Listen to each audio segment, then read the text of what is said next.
You are now listening to Sanity at the Movies, Staff Pick Samurai Edition.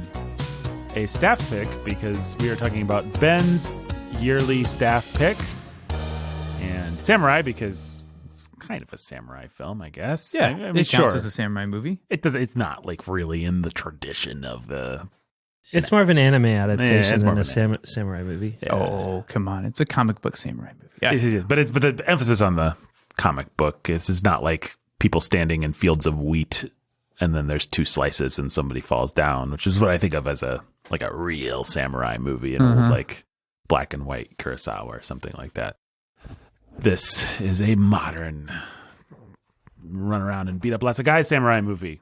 Now, it wouldn't be telling tales out of school to say this may be the most successful staff pick if we're only counting how many sequels the staff are compelled to, of their own volition, not for the podcast, watch. And I dare say between the three of us, we watched... How many staff picks are going to have five sequels? Or four sequels or whatever. Four sequels, I guess. If Gates of Heaven had 4 sequels, I dare say we would never have watched There'd be them. 0 sequels. I'm trying to think what If Clueless had 4 sequels, buddy, I'd be here for all 4 of them. Oh, man. They'd just be on repeat in the background.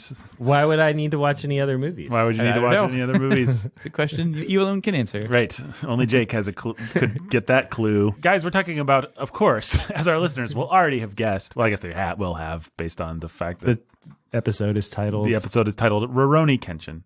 And there are 5 of these darn things. You can watch, I'm just going to tell people where to watch them, even though this information will date the podcast once it becomes not true. But I think if people are compelled to watch these movies based on our conversation, then they might like to know. So you could go to Netflix, you could watch part 1. Then you go to some dumb service called Funimation. You sign up for Funimation just got by Crunchyroll, Yeah. I was told. So I think you have to go to Crunchyroll now. Okay, you go to By the time this airs, at least. I could be wrong about that. Now, I know all our listeners are always going to Crunchyroll. So just pull up the tab on your computer with Crunchyroll. Go there. Get yourself a free trial or whatever. You're not going to want to watch anything else that it offers, I dare say. But you could watch Kenshin Part 1 and Part 2. Part 2 and Part 3. Part 2 and Part 3, which kind of form a duology of their own. And it's a 2-part. Yeah, it's like a 2-part story arc. sequel to the first one. And maybe the most overall successful thing in the Kenshin franchise, although I'm going to argue otherwise, so I don't know why I'm saying that. But I think a lot of people might say that. Then you got your Kenshin, then you go back to Netflix and you got your Kenshin prequel and your Kenshin sequel. Now, in terms of order of release, you could watch the sequel first and then the prequel, but I highly recommend you do what we all 3 spontaneously did, which is you watch the prequel and then you watch the sequel. I think, unless anybody wants to disagree that would be the... No, I didn't know that there was another way to do it. No, apparently the actual correct order is sequel, prequel, but that was their release order. That was the release order. Really? At least. But that I would think That's is dumb. surprising. That's why there's that long flashback in the sequel to the prequel, which makes no sense if you've just watched the prequel. And yeah, it felt like it was padding it out. Right. And they were being cheap. As if those movies needed padding. I know. But the point is, definitely go prequel, sequel. Yep. No question about that. I mean, one could even argue for forget the prequel, but I think it's worth watching. It's worth watching. It's fun. Plus, you get to see him actually kill people. Plus, you get Jake, as we know, a famed monster that likes to see people die. Yeah. Well, that's an interesting point about this series. But before we get to it, we got to say what this is. People may not even know. So, Rurouni Kenshin is a series of films released in the Audi 10s, I think, and even the Audi 20s in Japan. And they are based on a very famous I never know how to pronounce the word. Manga, which became a pretty famous anime. I thought the anime came first. No, the manga came first. And my understanding, well, I don't know. You guys did the research. I'll just shut up. No, go ahead. I was led to believe that first season of the anime came out, and then the manga was based on the show, and they developed in parallel or something like that. This is interesting. I don't know the answer. I am not familiar with that. I have read about the manga, which has a somewhat sordid history, But yeah, I think it just started as a manga, as far as I'm It aware. did. It did. I'm looking at it now. Yep. It was let's see. Well, it looks like the anime began while the manga was still being written. So 94, the manga starts. 96, the anime starts. Okay, there you go. I guess. Yeah, and Bad data. I'm willing to believe that they were developed in tandem and kind of bounced off of each other, and a lot of the lore has been developed for one and then seeped into the other, and that sort of thing seems very probable. I would say if we have any listeners that like anime, they probably know Rurouni Kenshin. It's not an A title. It's not like something that people who don't know anime know. If you're only on the precipice of knowing anime, then you've probably heard of Dragon Ball Z, Speed Racer, Akira. There's like a handful of titles that most people who are plugged into pop culture but not plugged into anime might know. Rurouni Kenshin is the second tier of titles that are pretty popular. And if you get into anime, you'll quickly stumble over them, but they're not.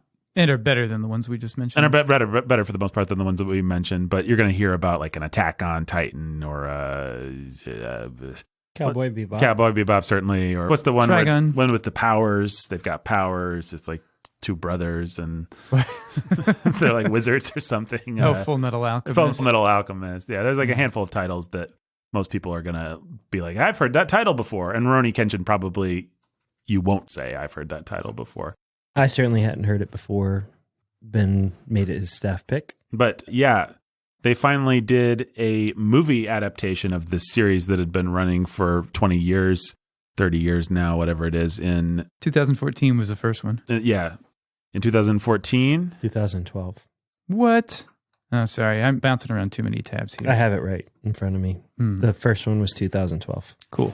So I think we should do a little bit more table setting, tell people what this is before we get into reviewing it or even giving broader context. So what is it? It's a story of a swordsman who was an assassin for the party that wanted to restore the emperor. It was the beginning of the Meiji Restoration. He was their assassin against the shogunate. And after he helped usher in the Meiji era, depose the shogun, put back the emperor, he was like, I'm never going to kill anyone again. I killed a lot of people, and now I'm done. This is a new age of peace. Not going to kill anymore. Right. Yep. So the Meiji period is like Japan's, now we're going to westernize period. It's like 19th century. We're switching over. We're going to be one of the great powers. We're going to figure this stuff out. Right. And we're going to throw off the corrupt shogunate and embrace something that will be better for everyone. He's like Batman, except he's a samurai with a cool sword and he runs around fighting bad guys, but his blade faces away from people, and so he just beats the crap out of them with his sword. And teaches them a lesson, I dare say. And it's cool like that. That's who Rurouni Kenshin is. My psychological acumen tells me that Jake thought we weren't doing a good job of selling this story to people. Yeah, talking about all this Meiji stuff and well, believe me, the shogunate and the emperor and yeah. So you just gave a better sales pitch, but I dare say if someone watches this movie, they better be prepared to put up with a lot of stuff about the shogunate and about the Meiji and about the peaceful versus the like. You're going to put up with more of the me and Ben stuff than you're going to get of the Jake stuff. But the Jake stuff's awesome. It's awesome. I think you can pretty much safely ignore it and say, oh, I think our guy was on the good side and they won, and now he's not killing people and is just going around beating up the rest of the bad guys, and that's probably good enough for you. You can, but you'll be ignoring a lot. Yeah. This I mean, if you like the galactic politics of the prequel trilogy, which I do, then absolutely you need to know about the Meiji government and the shogunate and stuff like that. Well, but if you like cool lightsaber fights, let's at least that's all true, Jake. But let's at least say that, man, in the way of actual classic samurai movies, sometimes this movie is pretty. We're Japanese and we're very conflicted about our past, and we hate what we have done and we hate where we have been.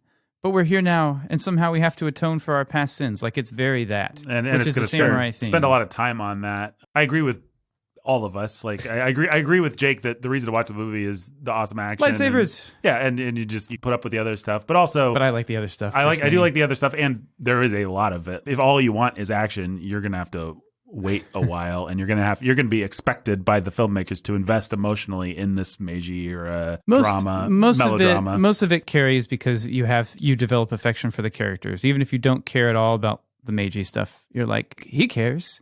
He's cool. Yes, I would say more than most actual classic samurai films, this series, in the style of a great anime, has a really fun cast of characters.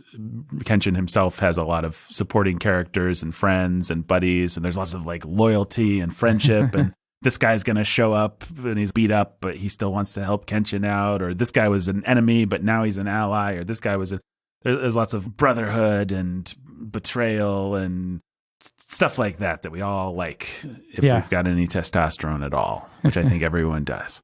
So have we successfully described what this thing is?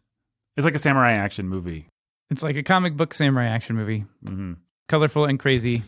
All the villains, they're going to be like Street Fighter, Mortal Kombat characters. They're going to have weird costumes and funny, interesting weapons or styles, and they'll attack outlandish, quirky personalities. Yeah, right. This guy's the sword catcher, and this guy's this guy. I can't think of a single example. This guy bursts into flames because he's got some disease that makes him burst into flames. There's stuff like that. So it's very like.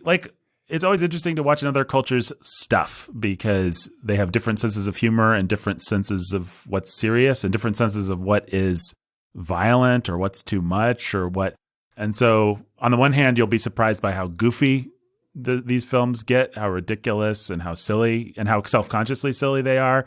And then on the other hand, you'll be like, whoa, they're really going for it with this melodrama that they expect us to take really seriously. And it can be a wild ride of tones that you're just not expecting to, like, hey, I guess the Japanese think these flavors go together. We don't usually eat that kind of a meal in America. So on that level, it's pretty fun, actually, I think. I mean, if that sounds like the kind of thing that would be fun to you, maybe a couple times you'll be laughing at it instead of with it. I think most. Well, and I think it gets more coherent as it goes along. Yes. I think the grossest offender in terms of weird mixtures of tonalities is the first one. Right. Yeah. Sure. They're getting their feet under them. Maybe they don't have the world's biggest budget and they haven't fully cracked the code. And they have a lot of this big cast of beloved characters from the anime who all have and they're trying to introduce them and be faithful to the source material while adapting it to live action. And they end up getting enough right in the first one that they clearly got greenlit and I think a larger budget for the sequels, and they ironed it out and refined it. Yes. And they got their feet under them really quickly, and I think movies 2 and 3 are pretty fun and great. Yeah, they're pretty great. Yeah, I'm a big movies 2 and 3 fan. I'm a big movie 5 fan. Likewise. And movie 1 is kind of doing your homework, and but the movie 1's fun. And then 4 is like his emotional backstory, so it's the slowest. It's slow. You're going to be expected to invest a lot in the story, and it's good. I liked it. In the romance that you don't care about in any of the other movies. Right. For that movie. Here's the tragic lost romance with this other lady. I would say that 5 makes 4 pay off. You get a prequel, romance, and then in number 5, you get a bunch of emotional stuff. Yes. Which your mileage may vary. Personally, I was pretty affected by it, more than in watching the movie about the romance. The callbacks were like, okay. Yeah, and it got me a little. It's made a nice setup for the things that happen in the 5th movie. Villain from the past. So if you want to see a great action performed by actors who know how to be athletes as well and are expected to actually do their own stuff, and a good comic book style of slight exaggeration, but also not just ridiculous Marvel CGI characters bouncing off of each other with no coherence or grace, then it's what you want to see from Star Wars, like the cleverness of each fight and of the fighting styles, the speed at which is executed. Hey, we're going to take some stuff we learned from wuxia movies, from like Crouching Tiger type stuff, but it's not going to be the same style. It's going to be faster. It's going to feel a little more grounded. Literally more grounded. Like they're not totally defying gravity. No, it's only in ways that make it kind of interesting. Like they have their Jedi powers that.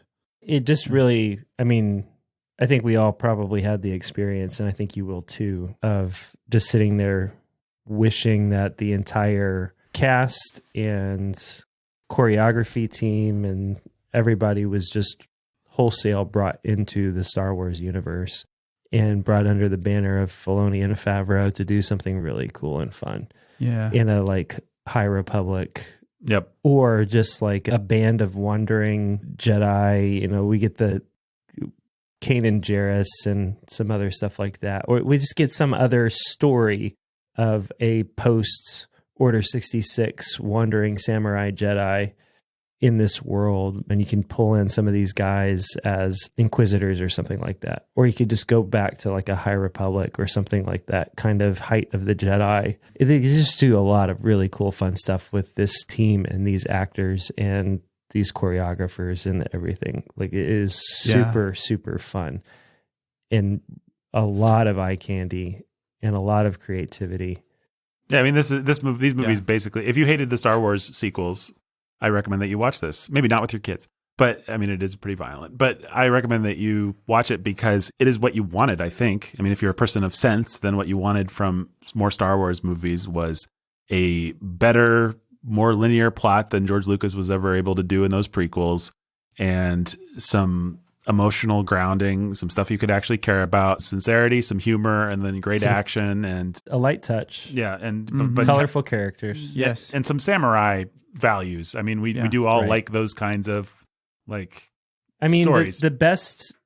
The reality that I hope we all realize, I hope you realize, listener, is that what is actually cool about the vibe of the Jedi is the samurai vibe that they give off. The sort of like stoic, chill, quiet, able to. I'm not going to start a fight, but I sure will end one. Yeah, I will never start the fight. I will wait until the last minute. But when it comes, buddy, am I able to handle everything that comes and end the fight? Like, that kind of vibe is awesome. And then just the sort of quiet, it's over, and the sword is now put away, and I walk away because the only reason I fight is I'm a man of peace, and I'm here to protect the innocent. And so the sword's away, and it's all quiet and still again. Like, that kind of vibe, that's what these guys get, and it's cool, and it's fun. Right. Well, and it actually, really it one-ups George Lucas's conception because they're not anti-love. And they're very restrained about love, but it's not like the stupid Anakin storyline. It's not. I actually think these movies are philosophically garbage. Let me be very, very clear about that. But as far as this kind of hero's journey samurai stuff goes, it's actually much more coherent than anything Star Wars has given us, probably since Empire Strikes Back. His like in the third movie, he goes and he sees his mentor and he has to regain his powers and stuff like that.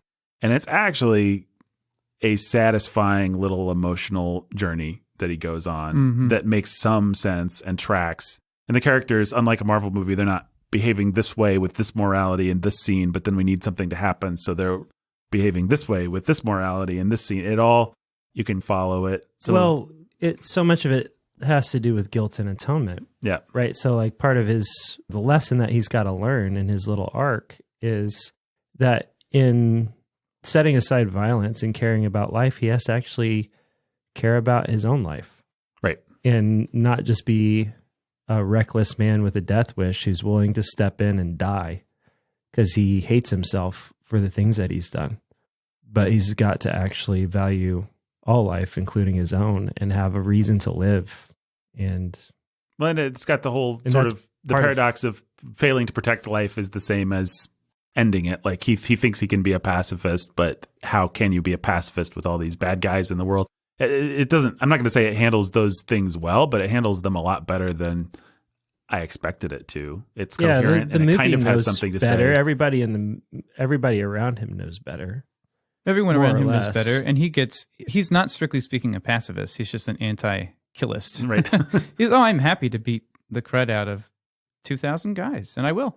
Well, and there's so many scenes where he's beating people up while his friends are killing people to his right and to his left. Yeah. And it's like, he doesn't mind that, and the movie doesn't actually expect us to mind it. And instead of it just feeling like incoherence like it would with a Marvel movie, it just feels like, He made a personal choice. Yeah, the movie makers So are like, yeah, he made a personal choice. This is the story of his personal choice. We're not actually afflicting you, dear watcher, with that personal choice. Like, That's right. This is about No, his this sense actually of makes blood guilt. yeah. Yeah, and it makes what you're actually doing is you're watching it make his life and his job harder. Right. That's What right. he's actually doing is choosing to punish himself or allow himself to be punished as he still goes through and does the work of trying to protect everybody and disable every possible bad guy. Well, it also the movie doesn't have a coherent world. It is the whole Japanese thing of we're very conflicted about all this because you had to break all the eggs to make the omelet that is the new world order.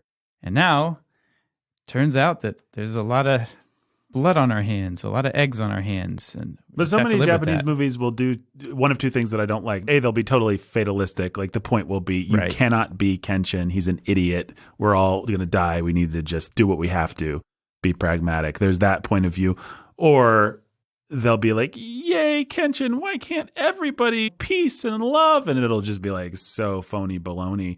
And this movie, for all its cheesiness and for all its philosophical junk, is actually kind of cool about that stuff. It's just kind of like, well, this is the world. This is his personal vow. This is how he's navigating it. It's clearly landing on the side of the new government and all that sort of thing, but you also understand, like, it's willing to give you, yeah, I get why the bad guys are the bad guys, why they're doing what they're doing, why they ended up where they ended up. I get why the guys on Kenshin's side, whether they are turncoats or whether they are just sort of like happy, peaceful, good guys who just want to do the right thing. Like you get everybody's perspective and understand where they fit. And you get to process that all through him who embodies the tension of everything. which is fun. Yeah, it's like what you wish Captain America Civil War would have been. It's what they thought they were, but they weren't. Right. What they were we need people to be on different sides for plot reasons. So you be this, whatever. What you wanted was we as the audience can see both sides clearly. We understand exactly why Tony's doing what Tony's doing, why Cap, like we are in everyone's corner. We're torn. We see every point of view. And they actually all make a lot of sense. And it's just exhilarating to see all these superpowered people go after each other, but also tragic. Like, I think Kenshin actually does a nice job. We understand why nobody can deal with all these tensions. And the one person who thinks he can or is going to try to, we're going to watch. The whole point of this movie is to watch it tear him apart and Right. almost kill him. And then have a Deus Ex Machina at the end where he's able to escape it or rise above it. Right. And not because he actually was able to deal with it on his own. He needed some outside intervention. He needed some external help, and that's always what happens with these movies. He gets basically a divine get out of jail free card. Yeah. Where the movie basically says, "Yeah, you can't deal with this tension. If you tried, you would die." But it's a good thing you've got friends.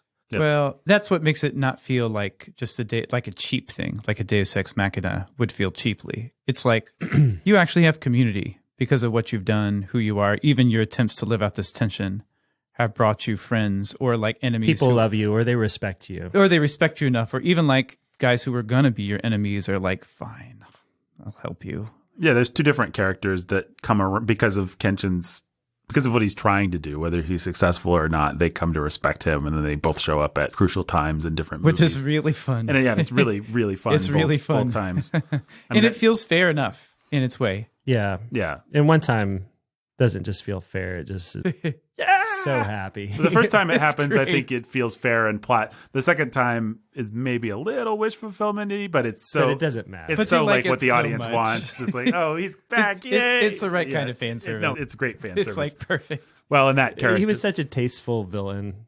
Yeah. Yes. Yeah, he was a great little broken villain. Well, and I Yeah. love the way he ends in part 3. I mean, it's just a nice redemption. This is kind of feel-good samurai, if you like. I mean, there's a lot of feel-bad, too, like whole villages being wiped out and Yeah. murder scenes that go on and on and on and stuff like that. Kenshin beats him and breaks him. Yeah.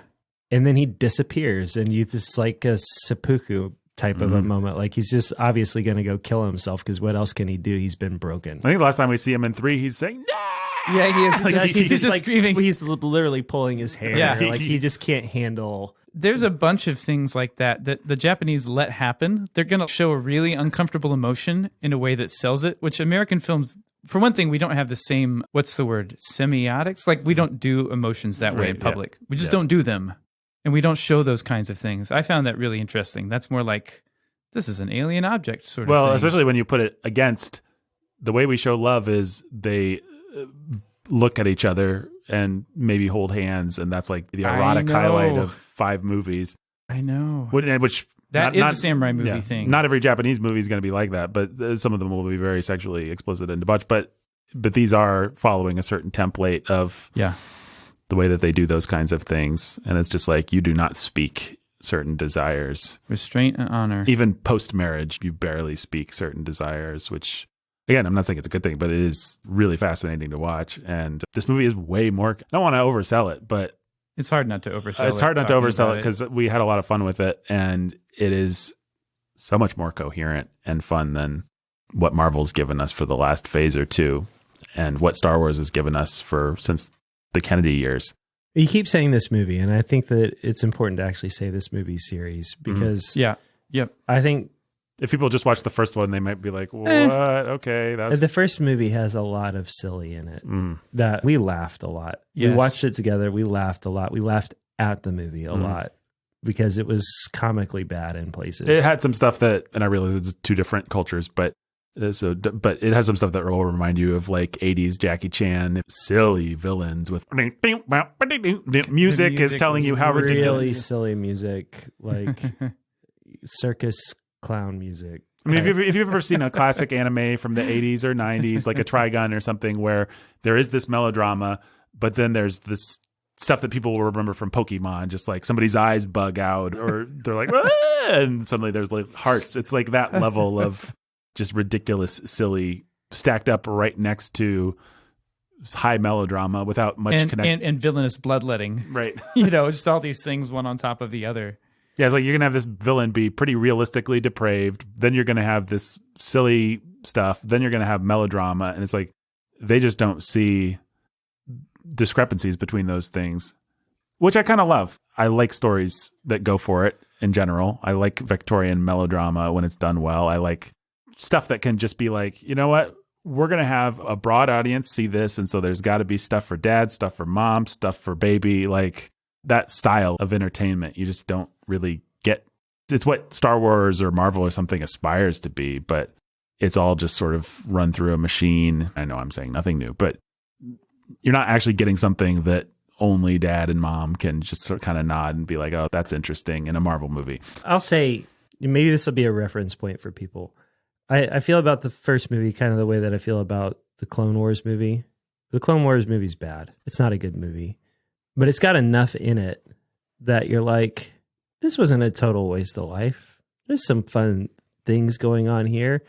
I might put that show on for the kids. Right. And then if you just keep watching it, you get sucked in as the show finds its feet, and then you love it and think it's the best Star Wars ever.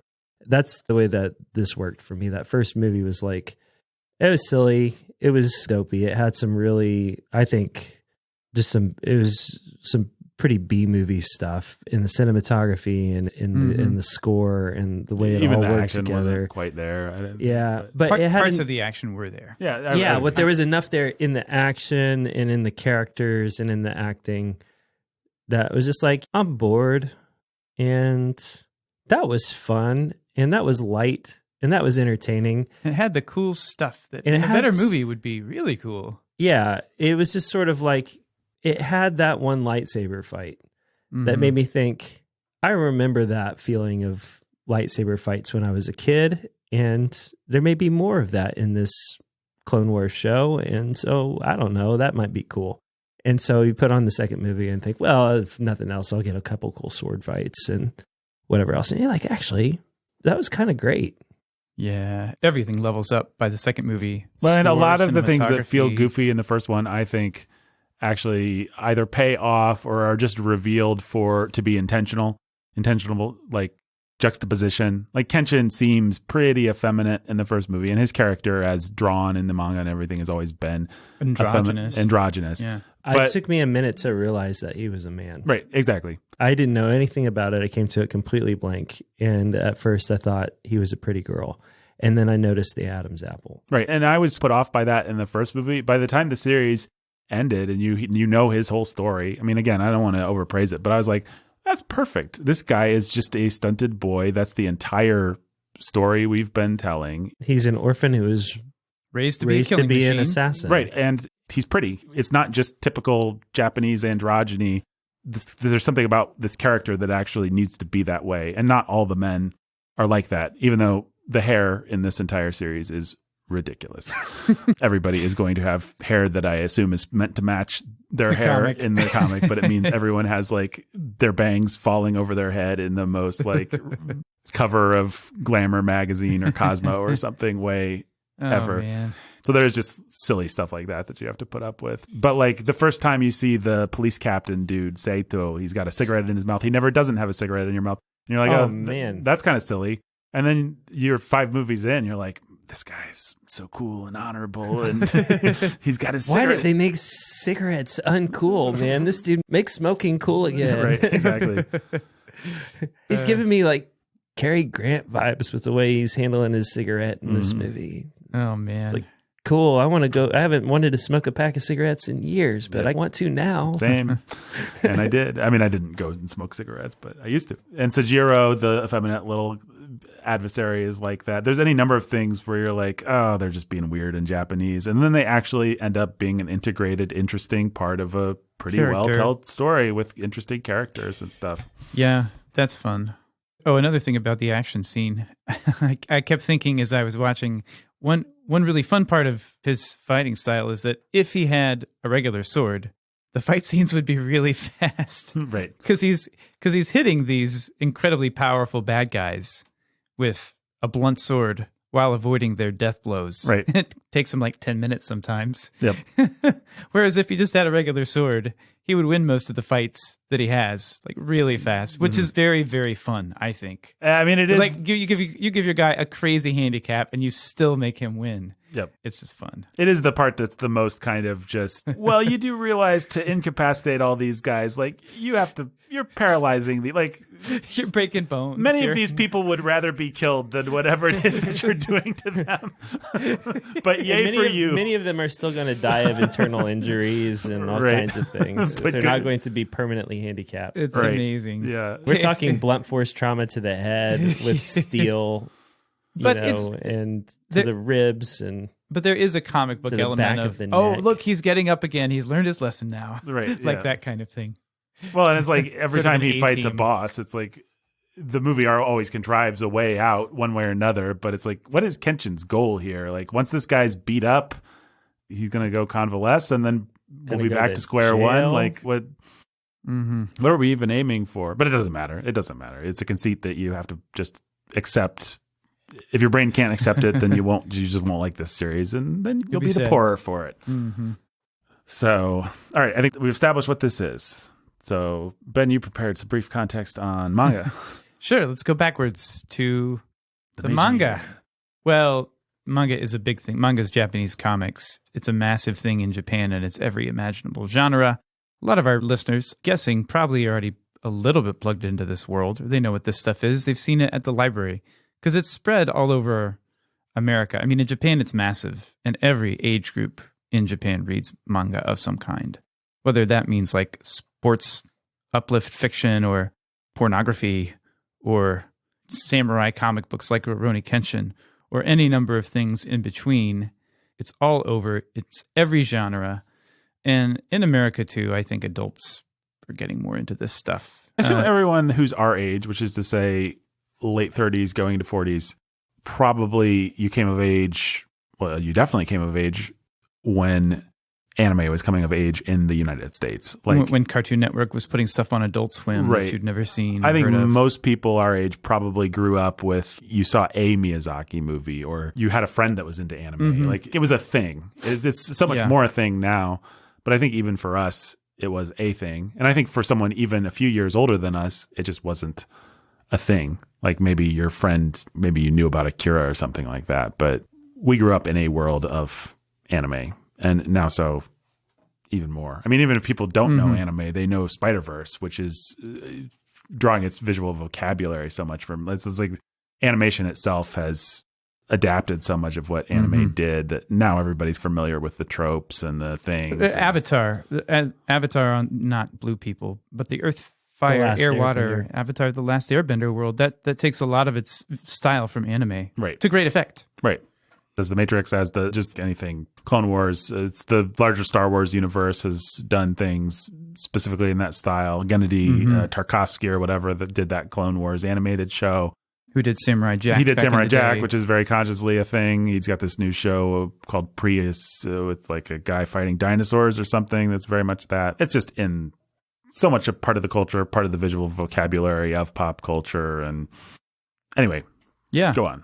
Well, it's certainly, I mean, in the US, it's begun to capture a very large market share, like 4.6 billion in 2020. And as of 2021, it made up at least 3/4 of all comic book or graphic novel sales in the US. That's a lot. So it's outstripped our comic book industry, our native comic book industry, gone past Marvel and DC. People like it.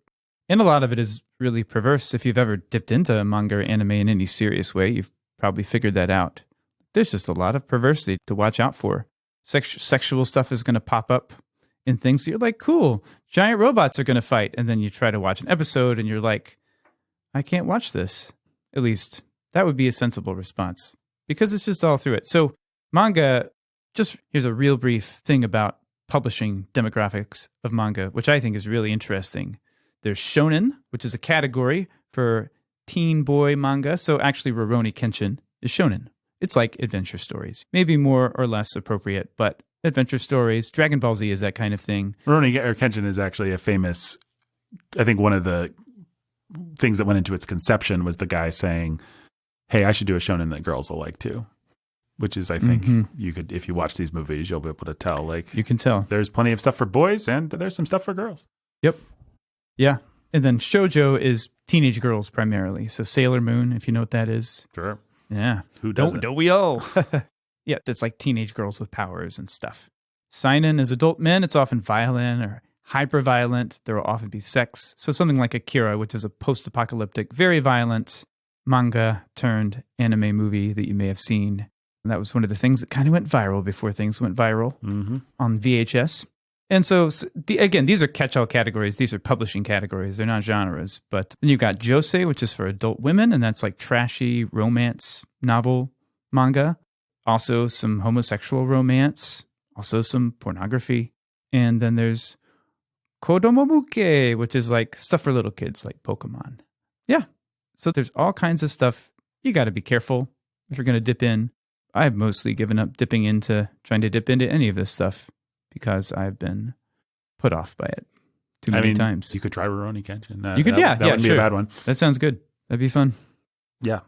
But I probably just will be cool with watching 5 Rurouni Kenshin movies and hoping they make another one. It is interesting to ponder that at our local Barnes & Noble, the anime section or the manga section is bigger, much bigger than the proper graphic novel.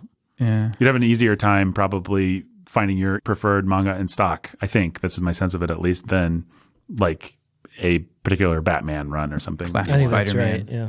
And I don't think that they even stock like you could get the bound up volumes of graphic novels and stuff, but I don't know that you could actually find just current comics. You'd have to go to an actual comic book store for that. Yeah, I mean, within my lifetime, Borders was a thing, and I think you could just get the latest issue of Spider-Man or Batman. And that sounds right. I think Barnes & Noble, you used to be able to, but Yeah, I don't know yeah. that the current iteration in our town, at least, No. you can. Libraries are going to have a ton of manga Yeah. for kids. There's not the social stigma for it that a comic book has in America, right? Don't a lot of adults Read it. Yeah, you're just on the train and people are going to be reading manga, including, again, this is another difference in Japan, including just like pornographic manga, just openly right there. So take that for what it's worth. Anything else to say? Nope. Well, you can listen to our Yo Jimbo episode if you want the context of Japan and samurai culture and the movement into the modern era, all of which is really interesting stuff. The relationship between Japan and the West is a sore spot that continues to this day. I feel like in the movies and stuff that I watch, the West is always a presence one way or another, and not necessarily a benign one. We did bomb 2 of their cities off the face of the map, and those wounds take a long time to heal. And most any movie you watch is going to be downstream of that, since they weren't making a lot of movies that we still watch before 1945. So you watch Miyazaki, you watch anime, you watch like all of this stuff. I think it has a wounded apocalyptic quality that a people group who had 2 cities blown off the face of the earth in a way that's never happened before or since. Maybe you could say it happened to Sodom and Gomorrah, like people that had another country choose to play God, and just, well, now 2 of your cities are smoldering ash all at once. I think it does define the national character in a way that I don't have anything more profound to say about it than that, but I think you'll just see it even reflected in these movies, just the woundedness of these characters, the kind of, we all came out of something bloody and horrible and apocalyptic, and and it's our fault too. It's our fault too, and we all carry the scars of it, and there's no one. We can seek our own healing, but as a nation, will we ever heal? Do we trust our government at all, or are they just going to screw us over again and again and again and again and again and again? Those are just the constant fixations of Japanese movies. And I would say even you can find it in Miyazaki. Those aren't the things that preoccupy him, but they're there somewhere always in the background, you know? Oh, it's always there. And you watch these movies with some of their subplots about government foment and assassination of Home Lord, what's his name? You think of the recent assassination of Shinzo Abe in Japan, former Japanese prime minister. I mean, this is happening now. It's like those movies are reflective of a tumult that they still feel, just like you're saying. Right. But I think so much of samurai movies are doing the same thing that our Western movies are doing, where we want to look back on this time that somehow defined our character, and we want to look at it with nostalgia, but also we want to ask tough questions about it. And a lot of the more... about what it says about who we are and where we came from. Yeah, who we are, what we were then, what we are now, how the two go together. And just like many modern or postmodern Western movies will be set in kind of well, now we have cars, now we have machine guns, now the West is changing. I mean, half of even John Wayne movies are one way or another about the West is already a dream. It's already gone. It's already lost its character. Got guys like John Wayne, guys like Ethan Edwards and the Searchers that have to navigate that. And that's all, I won't say all, but that's often samurai movies. These guys are Ronins. They've been cast off. They're not actually, their whole school of thought, their whole way of being is gone. They were necessary for a time in order to create the new order, to make us what we were. Right. To give us what we have. And then we needed to be done with them, and we needed to kill them. Yeah, what the recurring motif in the Kenshin stories is that most of the villains, one way or another, were propped up and corrupted, weaponized one way or another. And then when they were no longer useful, the government or whoever decided, we're just going to kill you. And then that made them... You are now dangerous and an enemy of the state. And so we discard you, we kill you, we get rid of you. Because there's just that sort of thing. We needed you to get the job done, and now your existence can only be a threat. Right. And then then they're like, okay, fine. I guess that's what we are. So I guess that's what we'll be. Yep. And then again, you start out being like, why does this character of Kenshin seem so effeminate? And then you realize, actually, this is a survival. This is a coping mechanism. This is how this is one reason this guy isn't just killed by everybody that he meets. It's one way that he's survived is by maintaining this kind of boyish facade. So it's an interesting series. It's thematically rich is probably overdoing it, but let's just say it's accidentally thematically rich. Well, Japan is thematically rich. Exactly. I don't mean that to sound patronizing, but every time I watch something Japanese, it's just boiling with all of this stuff. Yeah. At least samurai movies, Yojimbo, Spirited Away. I still think, in terms of actual cinematic quality, this is a take it or leave it kind of property. It is the kind of movie that you can start, get 30 minutes of, stop it, come back to it in a week. Yeah. Get an hour or two. It's 3-hour movies, and you're I didn't watch a single one in one sitting and never felt compelled to. And I think that's worth saying because you're bringing up, what's his face? Miyazaki? No, not Miyazaki, but Akira Kurosawa. Yeah, Kurosawa. And Kurosawa is a filmmaker. Yeah, no, these are just... and that's a very different thing. It's like watching a fun TV show or something. Right. Like that. The syndrome we're running into is like Knives Out syndrome, where everyone's like, this movie has a plot and characters and some payoffs and setups and stuff. This must be the greatest movie ever made. And that's more reflective of the state of the industry than it is of Knives Out. I mean, Knives Out's fine, but it's like every movie should be Knives Out. Like that, they should pump out 30 of those. I think the only reason I felt compelled to say that is because, we have watched Kurosawa. Right. And I just watched last night a movie that we're going to be discussing, and I don't know what the order of release is. Neither. I think we probably already discussed it with Toby. But I just watched Warrior, and I intended to do the same thing.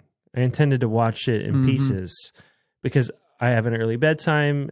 Early wake up time. And an early wake up time. And the only time I can watch a movie like that is after the kids are in bed. And I don't stay up much longer after they go to bed. And so I tend to watch movies in pieces, which I think is disrespectful to a proper film, which should be watched in its entirety. And I started Warrior thinking that's what was going to happen. And I realized I was watching a movie. Right. And so I watched it through. And that's it's just a very different sort of thing. It's like... Now, Kenshin is almost probably improved by watching it in... I think it is chunks. improved. Kenshin is incredibly episodic, following its manga. If you tried to watch Kenshin for 3 hours straight, I think you would actually come away with a much less favorable impression. Or I think I would. I think if I had to sit down and watch... And that may actually be part of why I'm so down on the first one. Mm-hmm. It may be that if I had watched any of the... I actually don't think this is true. I don't think this is true, but go ahead. They are better, but... I think they're objectively better. Yeah. They just are objectively better. They are. But I think that they might be lessened if I tried to watch them the way that I watched the first one. No, I mean, I think it is. It's even in budget level, it's like watching a really good, really well-made TV show, and you almost do better. I think we probably all watched this piecemeal just because that's how our lives are. Yeah. I mean, you were having I did. babies as you were watching these things. It was pretty inconvenient, I've got to say. Yeah, Megan would be like, "Come hold my hand. I'm trying to push a baby out." And like, I'm watching Kenshin over here. It's like a quote. That's a quote, yeah. I'm watching Kenshin over here. Yeah. My Knives Out analogy is just, I think if it sounds like we're really lathering on the praise that we're lathering on is just, they made a movie. Marvel doesn't make movies anymore. Also choreography. Yeah, it had action scenes. It had some coherent themes. Scratch the comic book itch. It had some characters that we liked. Yep. They made it big. It was colorful. It was fun. It was engaging. It was exciting. It's the closest thing that I've had in a long time to the feeling of a kid seeing a Star Wars movie or, yeah. Oh, there's a new Batman movie, or, oh, Iron Man is cool. I want to see him be cool. Just that kind of kid feeling of, it's just cool to see cool people do cool, fun things that, that sort of comic book vibe. Just the feeling of, oh, these guys are about to fight. We've been waiting for that for now 2 movies. They're approaching each other. Like, it's almost, the anticipation is almost more exciting than the actual thing. Yeah. What else is there to say about these things? Oh, I don't know. I feel like we did pretty good. Yeah, I often use this phrase, but it's very true here. If this sounds like the kind of thing you like, you'll probably like it. If it does not sound like the kind of thing that you will like, then I bet it's not going to proselytize you. It's not so transcendently wonderful that someone who hates samurai films, who doesn't like comic book movies, who's people beating each other to a pulp with swords. If you don't already like that, maybe it's worth saying we're 1 for 3 on the wives. I think we all tried, and 2 of us failed. I didn't try. Oh, you didn't? Yeah. But yeah. Your wife told my wife that you needn't have bothered. So I think just walking past it was enough for her. So these movies aren't going to be like crossover. I've never liked anything Japanese before, but boy, Rurouni Kenshin sure did it for me. Got me. But your wife liked it. Yeah, she liked it okay. I mean, she started out hating it. And the thing that she was hating was just Japanese culture. She's just like, why is everybody androgynous? Why is there hair over their eyes? Why is it just mean and violent feeling? Like, I just fatalistic. I do not like this. And the second movie especially ladles on the sadism with the bad guy. He wipes out an entire village, and you kind of have to put up with that for a while. And my wife just was not vibing on that at all. But then once Kenshin started setting everything right, and once his friends started showing up, and once we got some loyalty and some honor and some allyship and all that stuff, she was like, yay. So my wife was okay for a while, but she really reacts viscerally to people beating each other up on screen. A sword fight or a lightsaber fight is one thing, but just people just pounding each other for 10 minutes and getting all bloody and stuff, she cannot tolerate. So she was done in movie 2. Yep. Fair enough. Yeah. I think the sequels do have some Western money behind them. I suspect Netflix probably paid for 4 and 5. Yeah, and I would say that, to me, 4 and 5 suffer for feeling like Netflix had a corporate hand in how they work. That's how it felt. That's how I perceived it, just sort of watching it. I felt like the suits at Netflix stepped in and directed some creative decisions that I just didn't care for. And I think that's why I like 2 and 3 better. But that was just my personal vibe or feeling. Yeah, I didn't get that. I thought 5 was perfect. 5 was by far my favorite. I thought it had, well, there's some action scenes that are probably better in 3, but 5 had a ton of good action. It had a lot of great action. Yeah. I liked the characters. I liked I liked how it wrapped up. I don't know, but your mileage may vary. It's a fun series. If you like one of them, you'll probably like all of them to some degree. Another thing that I think it's maybe worth trying to compare it to is if you've ever been bored on a Friday night and thought, I'm going to try John Wick. I think that might be fun and scratch the action vibe. There's something of that here without the bloodlust or the level of bloodlust and darkness and right, all the things that a Christian might want to veer away from in the John Wick franchise too. Yeah, I mean, I'm so torn on those because the action choreography in John Wick is superlative, but the world building is annoying and sucks, and the bloodlust is just mean spirited and takes away from it. There's a meanness and an edge, and then there's a sexuality to it too. To the John Wick movies that you're gonna get scenes in it that you just don't. Well, it's just like, how many times did you need to watch somebody get shot point blank in the head? Too, right. Also, I haven't been able to watch them for that reason. Like, I've watched individual scenes, but I've shied away just because it's a little much. But part of the appeal is, hey, we're going to actually choreograph continuous action scenes with single shots that you can see what's going on in a sort of lifelike, realistic way.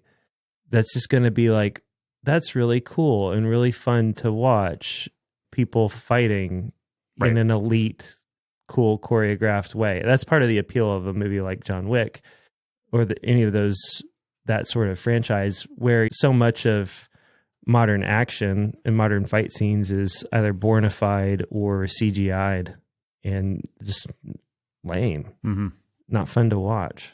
Yeah. No, the action is incredibly clear, crisp, a little bit exaggerated in a fun way, not in like a Marvel, everybody's bouncing around, no weight to anything, no consequences to anything kind of way. Yeah, I mean, it takes the best of like samurai film vocabulary, which has always had very clear, kind of fast action, and pulls in like Hong Kong type stuff in a way that I have a Hong Kong vibe, and really synthesizes all of that in a way that I think Lucas could only have dreamed of in the prequels, but with the same sort of like flashy sensationalism that you got when you saw those prequel movies for the first time. Right. Yeah. And we're like, well, this whole movie's terrible, but wow, I never imagined we'd get a lightsaber fight like that. Yeah. That's right. Yep. Yeah, it's great. As hypocritical as it is to have the whole he beats people up instead of kills them thing and the way they do it, it is kind of refreshing to not have to put up with just like the waste of human life that we see in so many modern action movies where it's just like one guy massacring 50 guys who don't have a chance. I do get tired of that. Yeah. So it doesn't have as much of that sick feeling that even a PG-13 or like Guardians of the Galaxy will give you, where it's just, wow, these heroes are really super powered and these poor scared villains just don't have a chance, and Isn't it fun to watch them all die? Ha ha. Yeah, I get so tired of that. And I think it does feed a bloodlust that's not good. So this movie, so callous. Yeah, it's and so mean-spirited. It's so mean-spirited. Well, and at least with the violence of a Die Hard or something like that, Bruce Willis is at his wit's end. He's almost about to die. He's just pulling it off, and then he's killing the crap out of 15 guys. But it's not, ooh, Bruce Willis is walking into the room, and we already know he's going to kill all these guys. It's actually fun. It's something that's been lost in recent action movies. It's fun when your hero is on his toes a little bit. Like he's not just so awesome all the time. Well, and it's a fun twist to say, to be able to watch something like this and say, actually, he is so awesome that we could be watching him just slice through all these guys right now, but instead he's just sort of knocking them back. Right. And barely, well, he just has to be on his toes all the time. Right. He's always about to be fun. killed. This is a different layer to it. That's an interesting little bit of spin. That's all. Yeah. Well, and I'm a huge background watcher in action scenes with 50 on 1 because I love the corniness. I like to see how they solve the problem of, oh no, we're scrambling to get up, and it takes them like 3 minets to get up. They're all pretending, and right. And some movies do it better than others. I'd say this movie's pretty darn successful, actually. And like he'll jump up onto a platform, so only 4 guys can get to him at a time. Like they'll just do simple things like that. They really pull it off. Like they solve a lot of those problems. Camera angles. Yeah. Yeah, I mean, some of it is as simple as, let's just not show that. The first movie does not do it as well as the others. When you go through the courtyard. Yeah, right. I do the same thing. Because I think it's hilarious to just watch the background guys flail around and create the illusion of motion while doing absolutely nothing, and that makes any sense. And you have a lot more of that in that courtyard scene as you're going through to that. I'm sure I didn't notice, but yeah, the later movies especially they're really clever in how they. It's something. It's great.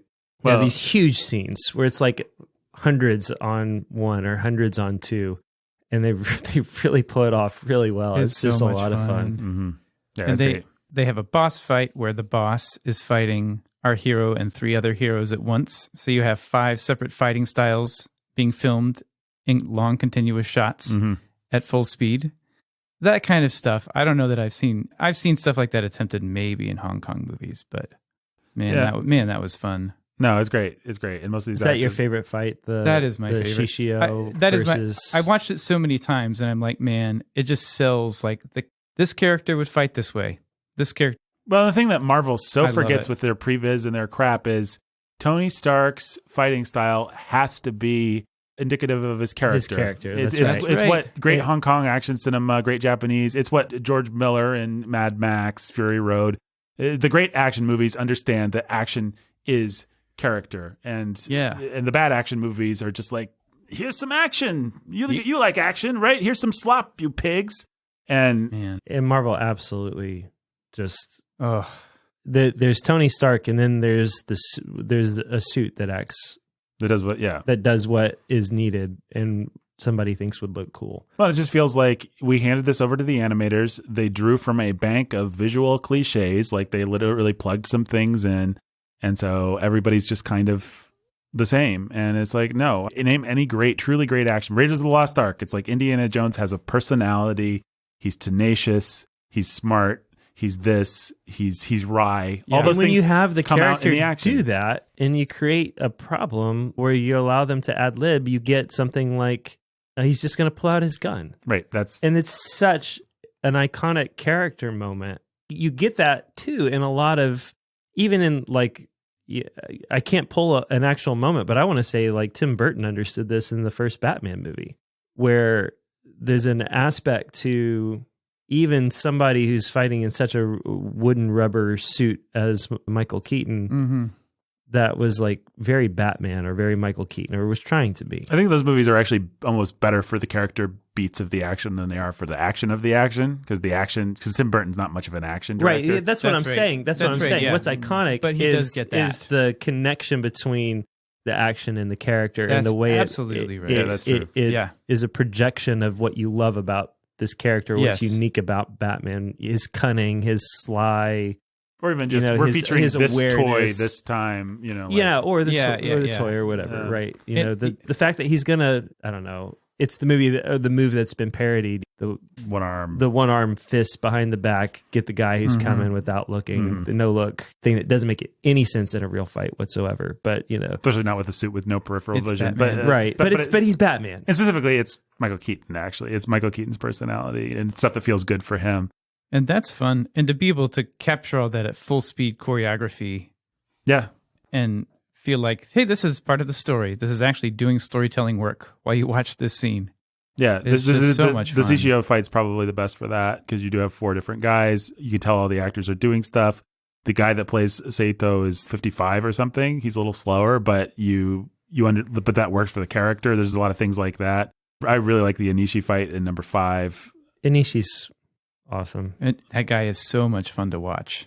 I think my favorite fight is the one where, though, I think it's the third movie. Aoshi. The Aoshi in the Forest. Aoshi in That the Forest. That's my that was favorite. actually the part where I was like, okay, I love these movies. I Yeah. was baking. I was getting to like them more. Like the first one was okay. The second one was going along. It's like, I'm going to keep watching this. This is good. But then that fight, it was like, that's so good. I want to go back and watch the other ones and Yeah. see what I missed because maybe I wasn't vibing. And that was just a on the- 1v1 fight. But when that was done, that was the moment that I said, why haven't Filoni and Favreau like that? That's the most Star Wars. Oh, yeah. Every time you say your Star Wars Jedi. thing, I picture that fight. That fight is the most Jedi Yes. fight of all time. No Of any Jedi question. fight I've ever seen in my life, whether it's Clone Wars or Rebels or anything on screen, that's the Jedi fight. That is what everybody in Star Wars wants Yeah. to achieve That was is a big that fight. From start to finish, to the way that he walks away with his one line of wisdom that's going to stick with Aoshi for the rest of his life. Everything about that fight is just Jedi perfection. Yep. Agreed. Final Anishi fight, forest fight with that guy, whatever his name is. Aoshi. I think the ship fights before the final battle on the ship, or the final fight with Sojiro is pretty great in part 3. It's great. Yeah. The cinematography is just, man, it's like they keep upgrading. Like, how do you show action? How do you track it? How do you show the angle that helps you keep suspending disbelief? Yeah. It's kind of a master class in that sort of thing. Yeah. It's like, man, we have not caught up to that. No, the And A84. it's stupid that Lucasfilm hasn't caught up to that. It's so dumb. It's just like, you guys, you have the most amazing, profitable property in the history of mankind. Go hire the best people. Every time you say that, I think about the fact that I know what you're. The Force Awakens. The Force Awakens crew. has the guys from the Raid Redemption, which is way too violent, but was and they didn't use them. an amazing piece of action. And they hired these guys to be chased by a CGI monster down a hallway. It's just an insult. Yeah. That's why I'm like, no, I don't want Kathleen Kennedy to come It's just anywhere like- near to hiring the crew from Rurouni Kenshin because they will not use them well. Well, that's why I say Favreau and Filoni, but even still, Not it's the people like, that were responsible for Boba Fett. yeah, not those guys. It's just like, what does Star Wars want to do? It wants to wait until Donnie Yen is so far past his prime, and then just make him a blind guy in Rogue One who gets a half a moment on screen. Yeah, Star Wars has, well, we can't even talk about the Obi-Wan show. Like, Oh my goodness, I can't believe how bad that the was. bad filming, the bad cinematography, the bad editing, the bad everything. It's ridiculous. It's stinky. Yeah. Stinky. Stinky is the word. Like some cheese that's been left out. Yeah, I mean, Rurouni Kenshin, we may have way overhyped it for a certain kind of person. All we're saying is it's basically doing the things that we wish. It's the Star thing Wars that you would want to do. geek out over. Yeah. You're looking for something like this. You're like, maybe the latest Marvel movie will scratch that itch, although you know by now it won't. It puts anything in Shang-Chi to shame. I know we all had to act like we liked that bus fight, and it was okay. But I wasn't acting. I thought it was great. I like the scaffolding fight better, actually. I think put them both against the worst of Rurouni Kenshin, and Oh yeah, no, there's they no will comparison. hang their head in shame. What do you think? I was trying to think. I don't know. I was trying to think earlier of is there a Marvel fight scene that does anything on the level of capturing character in the fight itself? There's stuff in the Winter Soldier. There's a couple of bits. So I do think that I always thought those fights are overrated, but go on. Sure. Well, what I was actually going to say is I think that the Russo brothers are the closest to doing that. Yeah, I think you're and right. you can point to things in Winter Soldier, or you can point to things in Civil War, maybe. I think the Thanos fight before Thanos' army shows up in Endgame, the Thanos versus Thor versus... Yeah, and I think it is always the things that surround Thanos where you get a couple of moments because you see your character going up against the big bad, that they work to bring a little bit of that character to bear. And I think maybe the best moment actually, or the moment that gets the most of this is actually in Endgame when Cap picks up Thor's hammer. Yeah. Because Cap uses Thor's hammer in a way that we've never seen before, in a way that only Cap would use it, with it in combo with his shield or something like that. But outside of that, it's just so generic. But you have to really stretch and reach through 10, 12 years of Marvel to come up with a couple of moments like that. And I'll throw Ben a bone. Sony Marvel is where I'd reach for those stupid Amazing Spider-Man movies. So there's Amazing Spider-Man 2. with some personality. Yeah. Spider-Man 2 has a couple of scenes that actually are ingenious that way. The Sam Raimi Spider-Man, at least Sam Raimi has a style that you At can... least, yes, that's right. Speaking of taking on some wuxia tropes. Yeah, exactly. That train fight is completely Hong Kong. Yeah, well, and the Green Goblin fights in Spider-Man 1 are kind of Hong Kong, and the worst of... They're like right. Power Rangers. That's right. Yeah. Oh, boy.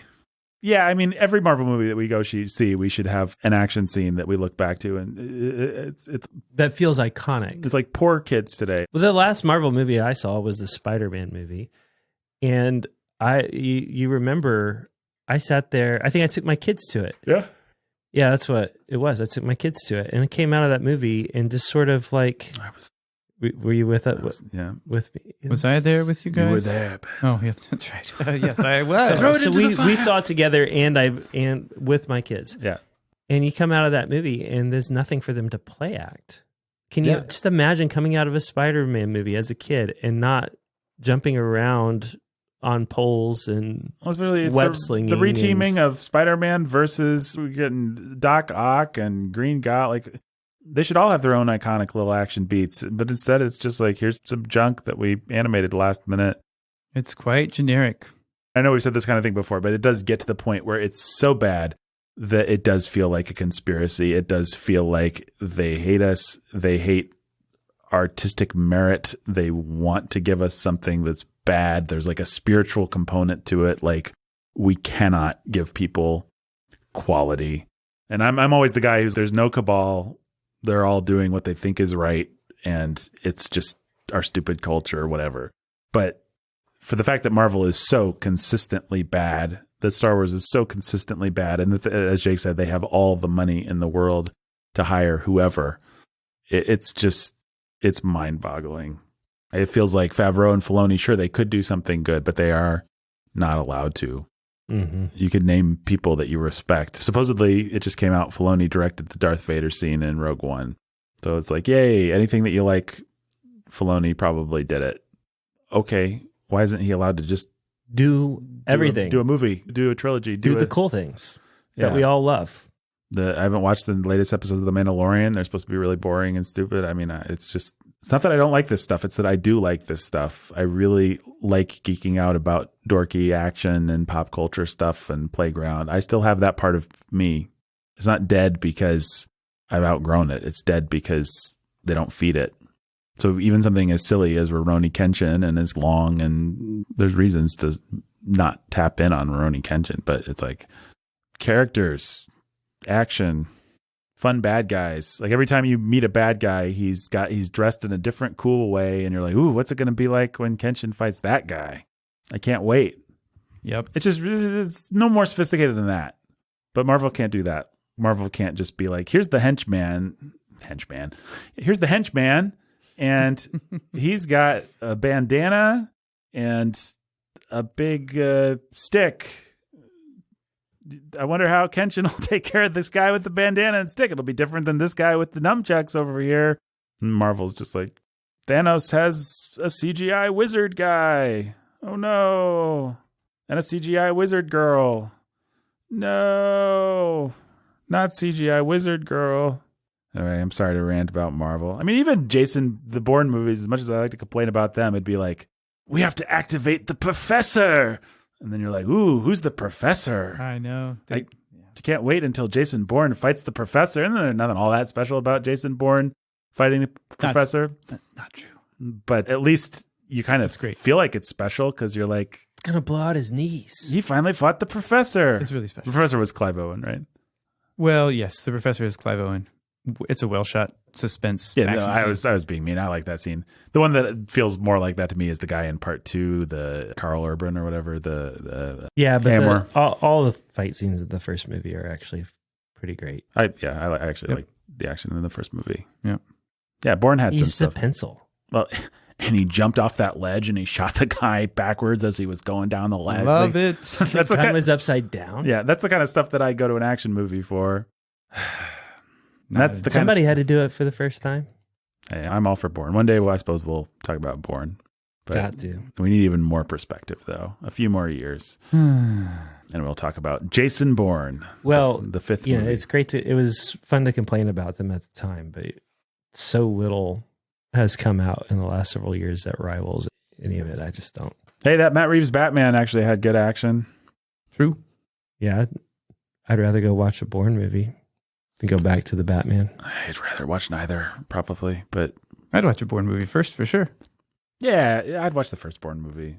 My real problem with the Bourne franchise is that they blow his girlfriend's head off, and then he's just like a sad, mopey guy, and I don't like sad, mopey guys that much. So Yeah, that does. the first movie where he's got like a fun girlfriend and they're like running around having little adventures. I really like that one, but I think they missed The first movie is smart in a whole lot of ways, Yep. including how it uses her. I mean, Yeah, she's a good character. well, and talk about. I mean, it's just another way to expose how much they've done away with real sexual tension. We've talked about that with movies like The Philadelphia Story. Yep. And even 20 years ago, they understood and were willing to put more, I don't know, and I don't like it because it's... I mean, I think there's the sexual tension, and then there's just also But there's a truth telling to it that's not the lies that we get today. I don't know. Part of the fantasy is it would be cool to be able to protect somebody like that. That's actually something that a 13-year-old boy likes. Like, what if the hot girl at school, our school was attacked? Or it would be cool to be a woman who has somebody who can protect you, Yeah. who makes you feel like a little girl. Yep. Actually, Yeah, that'd be great. But we just don't get that fantasy anymore. Go back 30, 40 years, you get Die Hard, and it's like his wife thought she could change her name, but actually, when it comes down to it, she needs John McClane around to protect her from Euro trash terrorist thief people. And then we can do it in a sequel. And then in the sequel after that, we can show that the marriage actually failed anyway. Yay, character development. Character development. Oh, Thanks, Die Hard. Thanks, Die Hard with a vengeance. Oh, man. No. and I've never seen a single sequel. I've only seen the first movie. I have not seen sequel 5, which I heard was You've not seen 0 this. stars. you knew where to draw the line. Here I stand. Movie 4 was quite fun at the time. I've never wanted to go back to it. I actually really liked movie 4. I did see number 5. It was terrible. I have a certain fond memory of part 2 just being So do I. a fun, ridiculous. Part 2 is horrible, but it is a fun, ridiculous action movie, especially if you just catch a scene or two on TV. Yeah. That's the way to do it. Yep. I'm serious. Back in the days of I grew TBS, man. network television. Yeah. Yep. Back of the day. Yeah. Yep. TNT and USA and We had to walk a mile to the mailbox Yep. to pick up our VHS tape, Yep. take it back to the VCR. That movie has VCR talking wasn't about. We working. had to go to Blockbuster on Tuesday nights Take for the VCR to the $5 repairman. $1 Tuesdays or $2 Tuesdays or Yep. whatever they were. Yep. Die Hard 2 has the scene where Those were the he days. calls the guy from Family Matters and he's like, "Can you fax me some information?" And then the guy from Family Matters faxes him like the exposition on the terrorists, and then the woman makes eyes with him at the desk and says, "Is there anything else I can do for you?" And he says, "Just the facts, ma'am." Wow. which Bruce Willis apologized for in several later interviews. Well, that's why you should watch Rurouni Kenshin. I'll tell you who else should watch Rurouni Kenshin is our Patron Choice Award winner of excellence, whose name could only be Jay. What is it that makes Jay so wonderful, fellas? He's not K. He's From like Men in Black. He's a young black guy. He's not L.M. A young quippy black guy instead of an old grumpy white guy. Yeah. I don't know that Jay actually is a young quippy black guy. I suspect he's a sensible white guy. Wow. If he were going to wander the countryside of America defending innocence from justice, he would have a reverse blade sword. He would beat the crud out of bad guys instead of killing them. Yeah, you just reminded me. You know who does wander America, but he always kills everybody? Who the Punisher? Well, yes. The Punisher, but also Jack Reacher. Oh, Jack yeah. Reacher, like, he always comes into town and there's some bad guys and there's a mystery. And then he's like, I will solve this mystery by killing everybody. And I don't know. Like, I understand. I'm all for good guys killing bad guys on occasion. But, man, it is overdone these days. All right. Until next time. Stay sane. Nope. No! I don't know. What's the sword is the way of peace. First of all, nice accent work. No, my favorite line, this movie has a great line. It's, we're going to need our ninja garb or something like that. It's just this old dude. I remember that, yeah. The town is being It's like the attacked. And he's moment. like, That's pretty great. He's like, everybody, get your ninja garb. get your ninja garb. This movie does actually have some good lines. That's another thing we could say. Yeah. Some good script moments. Yeah. It's pretty good. I mean, I don't want to overblow it, but Too late. you might really like it. I don't know. Whoops. Wrong sound effect. All right. Until next time. Grab your ninja garb. Bye. And the music continues. Goodbye.